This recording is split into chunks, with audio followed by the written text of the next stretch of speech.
Казвам се Александър и съм на 35 години. Занимавам се с фризьорство от 5 години.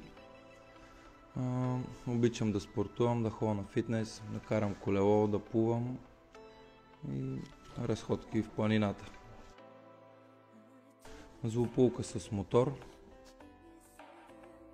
Веднага след изписването от болница потърсих терапевти и ми препоръчаха тяхния офис. От общ познат, който също беше посещавал техните услуги. Промениха се доста неща. С началото беше доста трудно ходенето. С всяка една процедура и терапия се напредваше доста и се виждаше голям резултат. С професионализъм.